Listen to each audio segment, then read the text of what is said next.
Hello guys, it's Tech to the Hand here, back with another video. The Samsung Galaxy S21 FE has been rumored for quite a while now. The phone was slated to launch sometime during Q3 2021, but well into Q4 2021, and there is no official information about the device. And while the most recent leaks hint to an early 2022 launch timeline, the Galaxy S21 FE's back panel recently showed up in a hands-on video. The pictures of the rear panel were from a component supplier who began selling the panels before the phone's release.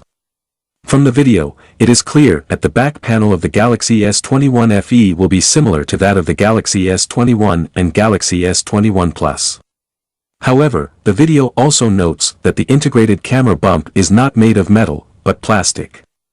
It's also mentioned that it would be receiving both the main camera and telephoto lens soon and will be able to confirm whether the two lenses feature optical image stabilization. The launch of the Galaxy S21 FE has been delayed by Samsung, likely due to the current chip shortage and supply chain constraints.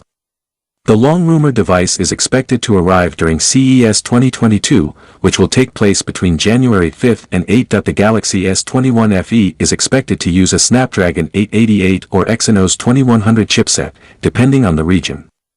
The device will also sport an FHD Plus AMOLED display with a 120Hz refresh rate.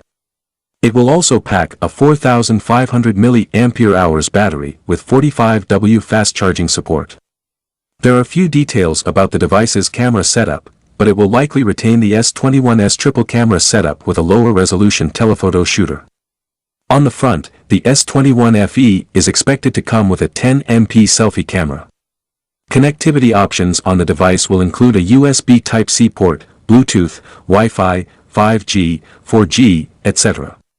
That's all for now guys. Please leave a like or a comment and subscribe for more content like this.